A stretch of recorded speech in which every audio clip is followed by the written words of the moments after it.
So as we all know from our previous adventure through the Star Wars galaxy, Knights of the Old Republic went on to become a commercial and universal success, seeing praise aplenty from many critics who gave praise to the story, combat, characterization, and graphics. While I agree the game holds up very well today, and I consider it among one of my top 5 RPGs, I will admit that some personal aspects that affect me personally don't hold up very well when I go back and play it. But I can't deny how well of a made game it is, but you won't catch me playing this again for at least a good 2 or 3 years. Kingdom Hearts is partially to blame for that, what with the amount of games there are for that series and the fact that we're all still waiting, rather mediocrely, for its release. But enough about that, let's get into Knights of the Old Republic 2, The Sith Lords.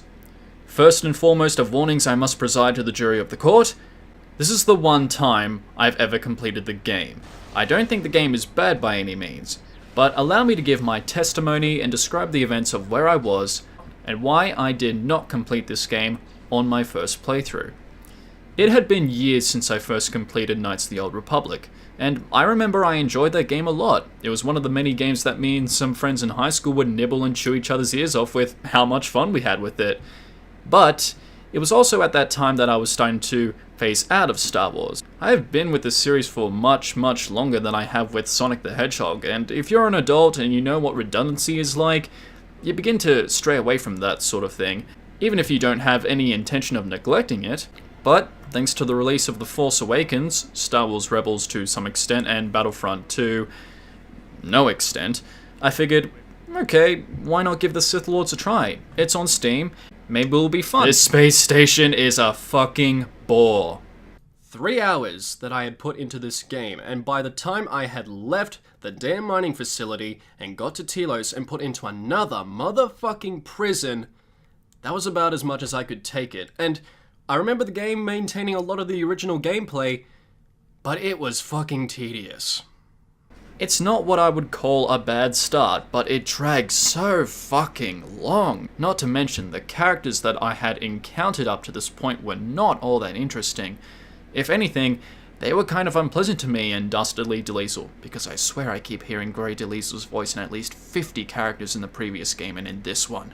And because of that, I decided to literally follow in the footsteps of the subtitle by going down the dark side, and that made things a hell of a lot more fun for me. But more on that later. I'm skipping over the story way too quickly. Before that though, I would like to call attention that BioWare did not develop this game. No, we have Obsidian Entertainment to thank for that, and you may remember Obsidian for their work in Fallout New Vegas and South Park: The Stick of Truth. Now, I haven't played any of the Fallout games, at least not enough, but I absolutely adore The Stick of Truth. So my thoughts were quite positive at the sight of that logo when I first booted the game up. And, you know, the game is fully functional. It has the core gameplay mechanics, the frame rate isn't too bad, and some animations, textures, and models are actually a bit more improved this time. Now, I think they didn't go too bad with this game, but what troubled me the most about this title, however, was certain cut content that I kept hearing about from both friends and veteran gamers that alluded to the fact that this game was unfinished at the time of its release. Now, this made me quite worried, because certain franchises I know of that have a rushed development cycle often lead to poorly distributed games and countless amounts of assholes shitting on it for at least a decade. But at the same time, look at all these positive reviews. If it's unfinished, why did it get this much praise? I mean, I didn't find any bugs or game-breaking glitches, but what I did find out was when it was initially first released, it had these problems and it made pathfinding particularly difficult to deal with. So, my judgment on that was not at all good. I had already sunk 3 hours into the beginning of the game, mentally bored, senseless, not really caring where the story was going. I didn't like the characters, except for certain ones, and I didn't have any real obligation to go back and play it. Well, tough shit, Jackie boy. This is a marathon, and like it or lump it, I had to get through this slug of a story, and I'll keep my opinions to myself till the end as much as I can, but please bear with me on this one. 5 years after the events of the first game, the Jedi have been led to near extinction by the Sith. I guess that whole business with the Starforge really must have gotten under their skin, and so we are now in control of a new character who is an exile from the Jedi Council. It's explained throughout the game that we were once a servant of Revan during the Mandalorian Wars, and we had been apparently the cause of countless deaths in the Malachor 5 system. And because of those deaths, it created a substantial wound, which caused our connection to the Force to be severed and to be exiled from the Jedi Council. Life is the Jedi's karma after all, and you don't fuck with the Jedi's karma. Unless they do it because, ooh, dark side evil, yeah. And so we begin our story on the Ebon Hawk. Not quite sure how we managed to obtain it with our wascally weapon, but regardless, the ship is damaged after coming across a criminal syndicate who hunts Jedi for money, because who doesn't, and we find ourselves awakening inside a mining facility near the scarred planet of Puragus. Once inside, and after coming across Kreia, the only respectable character in this game who I have to unfortunately shit on for the sake of going down the dark side route, we come across the more dickishly humanized version of Falco Lombardi, and after having a couple of scuffles with this walking heap of obsidian and a HK-50 unit of all things, the crew manages to escape to the planet of Telos, where we are immediately put under house arrest for the suspected destruction of the Puragus facility. Yeah, well, couldn't really do anything else to escape the place, now could I? And keep this moment of being detained on a planet tucked away in your memoirs, folks, cause this shit does not let up. After doing several odd jobs for the Zerka, or Bathorian people, to get to the surface of Telos, we come across this Darth Maul-looking creature who apparently has some sort of connection to the Jedi Exile when we fought on the Malachor 5 system. And after making it all the way to the northest of Norms, which thankfully don't have any butt-ugly CG bears to deal with, we finally get the friggin' meat of the plot. Now, because the Jedi Council are still hesitant to relieve you of your punishment, your mission is to scout the scattered members of the Jedi Order and seek redemption? I think it's the only way I can really piece together what I'm doing, because I may be a Jedi exile, but that sure as hell doesn't stop me from rekindling my connection to the Force via Kreia. See, Kreia is what I refer to as a grey Jedi, until further notice anyway, and her role is simply to provide non-biased information and wisdom regarding moral choice and the ways of the Force. And here, I think I like this part of the game a lot more because, for as much as she nags me constantly throughout the game about the repercussions of my choices, which I wish she would fucking stop doing, it provides this fresher take into how my actions and my influence over the Force can benefit, but also disrupt my way of how I want to play the game through the light side or the dark side. And as much as my mission is important for the sake of progression, it's not really the complete focus. Or if it is, I think it does a shoddy job on focusing on it anyway, because so much of that is thrown back onto Kreia in the first place. So why even focus on this whole rekindling with the Jedi Council anyway? I mean, for goodness sake, they took my lightsaber and revoked my ability to use the Force. I mean, why the fuck should I seek redemption from these guys if I'm going down the dark side path? True, it's not canon to say that I go down the dark side path, but fuck it, I made the choice. I'll continue making those choices. And I'll be honest, the main reason I didn't finish this game, much less get past the first 2 levels, is because the beginning of this game, while not bad, did leave very much to be desired. I felt like that I had no drive to keep going and find out what was going on with this story because I had no reason through the characters or myself to save the galaxy. At least in the first game, and this is something I should have brought up in the last game, is that its structure and storytelling, while you could argue had a lot of things going on, had a simple premise. Malak's being a dick, save Bastila, find the not Death Star, and save the galaxy. That was it, and that's all it needed. Here, it's what am I doing?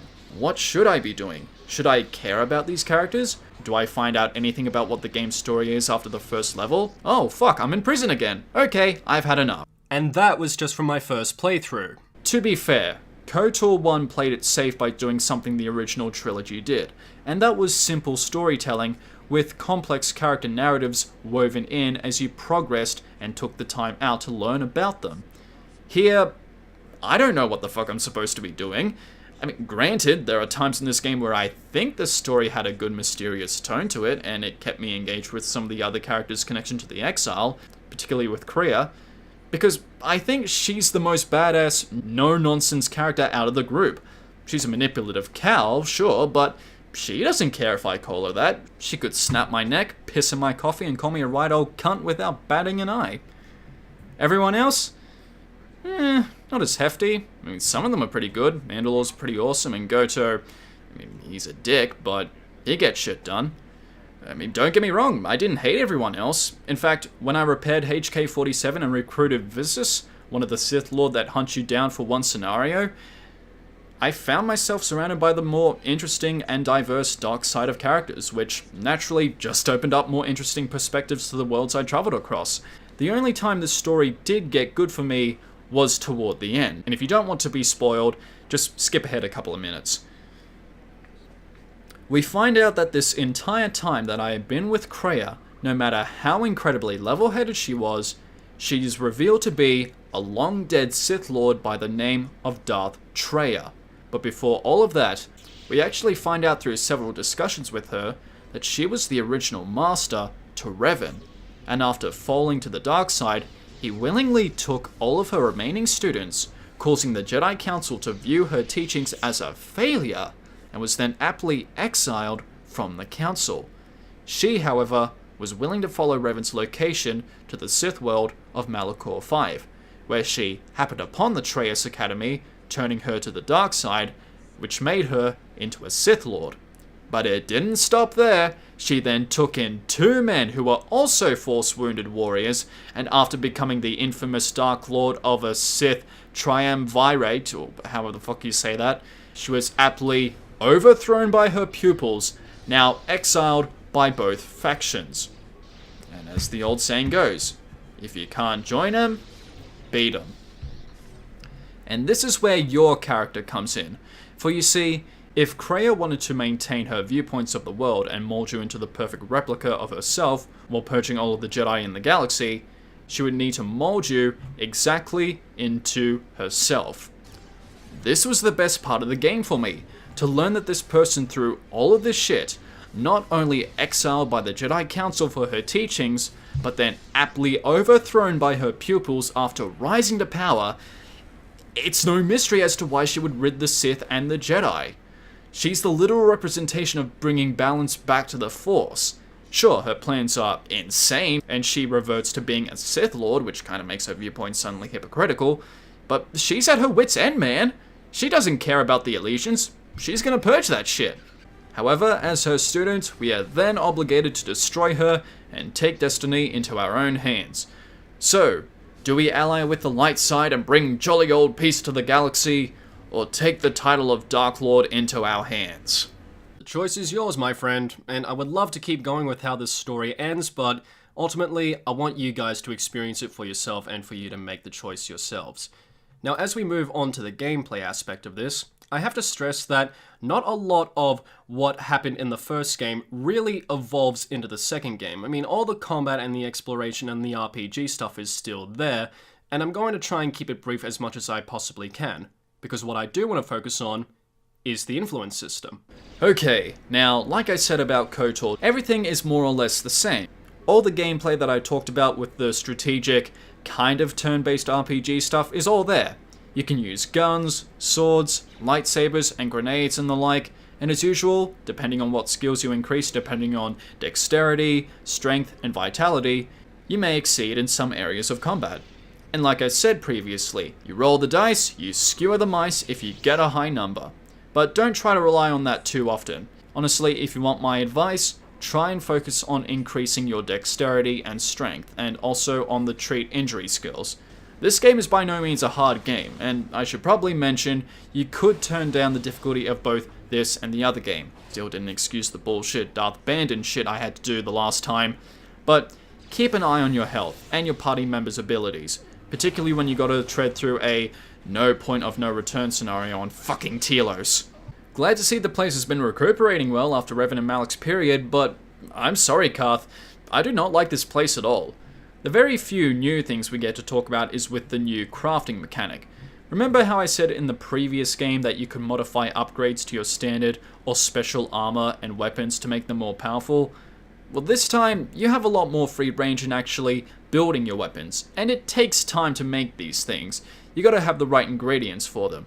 Some of them require only one ingredient, but just a hefty amount of it, and others require multiple ingredients that are perhaps rarer, but no less easier to keep track of what you have and what you need. When you do get the right ingredients, It's actually pretty cool getting your new weapons and pimping yourself out with a lightsaber in hand and the powers of the dark side at my hand. So, you want some of my electricity, do you? You can also use items that you either collect from fallen enemies or by building them at the workstation to buff your strength, dexterity, or stamina for a limited amount of time using tranquilizers.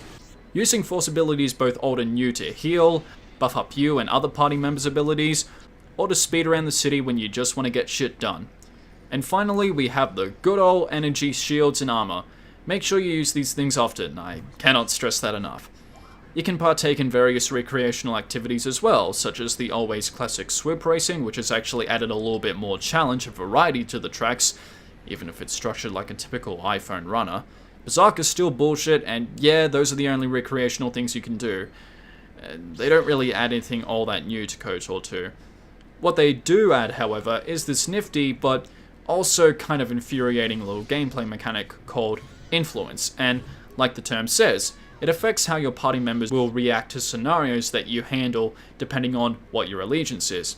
If you have HK-47 or Mandalore, who is totally Canderous by the way, with you and you make a hostile attack on someone, while Kreia might nag you about that through her telepathic force abilities, Canderous and HK-47 will show their appreciation for it. What does influence get you? Backstory, that's what. I'm sure it gets me something else, but as far as I could tell, it didn't really affect how it allowed my party members to play differently. I mean, it's not like Kingdom Hearts 2, where if you had a certain party member unlocked and a set of mana, you could team up and use various abilities and finishes to knock out the competition. They still do their usual shtick.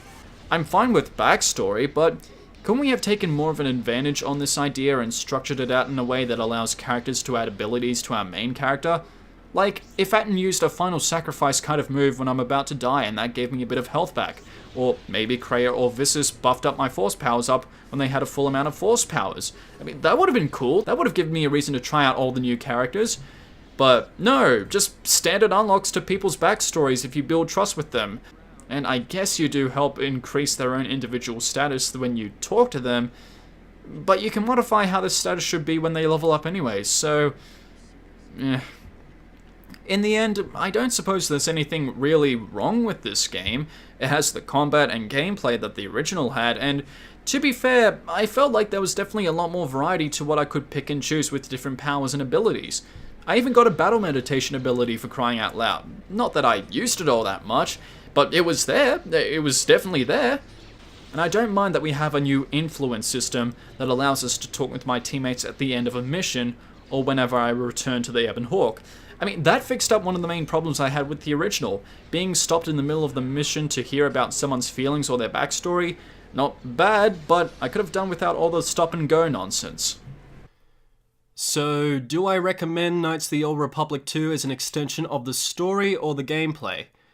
I say you could play it as both. I mean, it's entirely up to you about what you're looking for in this expansion of a story or sequel, whatever you want to call it. And really, the sort of things that happen in this game are not to my tastes, but maybe will be up to yours. Who knows? It's just not my kind of game. And again, it's not bad. Though I do have to stress one last time that whether you go down the light side or the dark side path, be prepared to hear nagging from Kreia. She is going to go complete philosophical on your ass a bunch of the time with your repercussions of your actions a lot, so just prepare for that. It annoyed me to some extent, and I'm usually not the kind of guy who will get annoyed by that. I'm a very patient kind of person, but you know, redundancy. It's a thing that doesn't agree with me all that well. Now, when we come back for another TheJackedex review, we're going to go back to the world of comic books. We've got 3 comic book reviews lined up, and I think you guys are going to look forward to what I've got planned up. We've got the continuing Sonic the Hedgehog archives to go on to, the Mega Man 2 adaptation from the Archie comics, and a look into the Knuckles the Echidna story by Ken Penders. So what do these stories have? We'll have to wait and see. Until then, take care of yourselves, have a good evening, and as always, stay awesome, lovely viewers. I'll see you all next time.